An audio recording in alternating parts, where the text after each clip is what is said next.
Hi! అందరికీ నమస్కారం. Welcome to Telugu 360 stories YouTube channel. ఒక్కసారి ఊహించండి, మీరు ప్రశాంతంగా భోజనం చేస్తున్నారు. ఆ భోజనం పూర్తయ్యాక బయటకు రా అనే ఒక అరుపు వినిపిస్తుంది. అంతే, మీ శరీరం లోపల నుంచి ఒక రాక్షసుడు బయటకు వచ్చి మిమ్మల్ని చంపేస్తాడు. ఆలోచిస్తేనే భయంకరంగా ఉంది కదా! ఇది మహాభారతం, రామాయణం, భాగవత పురాణాల్లో ఉన్న కథ.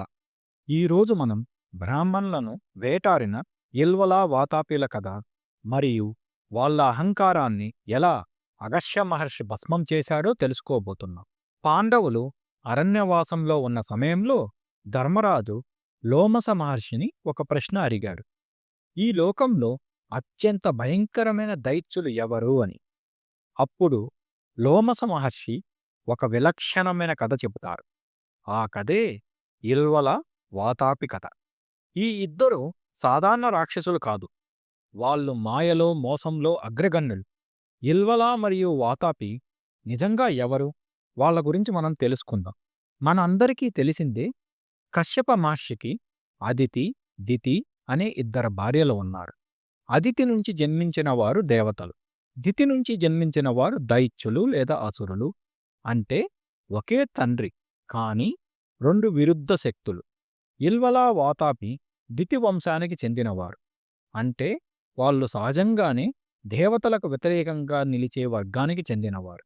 భాగవత పురాణం ప్రకారం ఇల్వల మరియు వాతాపి హ్లాద అనే దైత్యురి మరియు అతని భార్య ధామని సంతానం. అంటే ఇల్వల వాతాపి కేవలం దైత్యులే కాదు, శుద్ధ అసురు వంశానికి చెందిన వారసులు. ఇల్వల వాతాపిల్లో పెద్దవారు ఇల్వల. అతనికి ఒక కోరిక ఉంది, ఇంద్రుడితో సమానమైన కుమారుడు కావాలి అని. ఆ కోరికను నెరవేర్చాలి అని ఇల్వల ఒక బ్రాహ్మణుణ్ణి కోరారు. అప్పుడు ఆ బ్రాహ్మణుడు, నీవు దైత్యుడివి, దుష్ట స్వభావం కలవాడివి, నీ కోరిక లోకానికి క్షేమకరం కాదు అని ఇల్వల కోరికను నిరాకరించాడు. బ్రాహ్మణుడు నిరాకరించడంతో ఇల్వల పగతో రగిలిపోయాడు.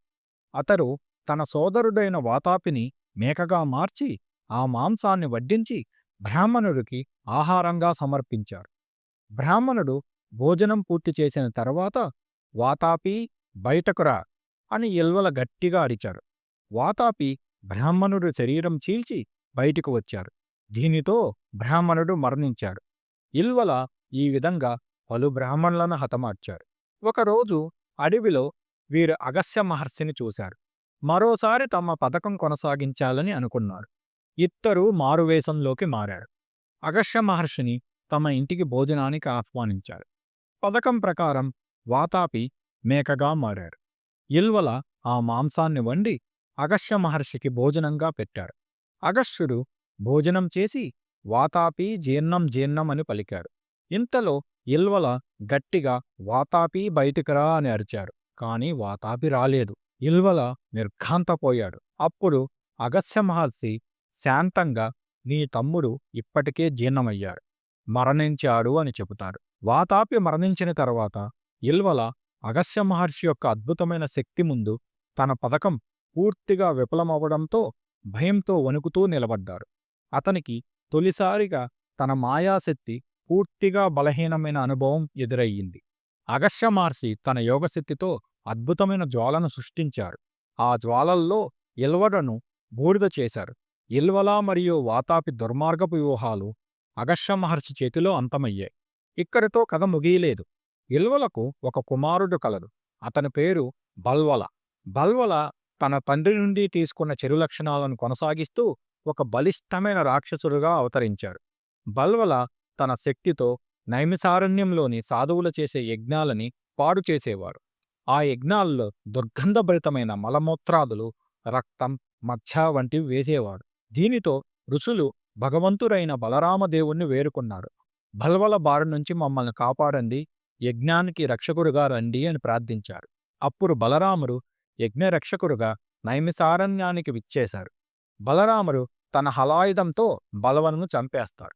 ఈ కథ మనకు ఇచ్చేది ఒక గొప్ప సందేశం. మోసాలు మరియు దుర్మార్గం సత్యం, జ్ఞానం మరియు ధర్మం ముందు నిలబడగానే అవి నశించిపోతాయి అని. మీకు ఈ స్టోరీ నచ్చితే మీ అభిప్రాయాన్ని కామెంట్లో చెప్పండి. లైక్ చేయండి, సబ్స్క్రైబ్ చేయండి. Thank you.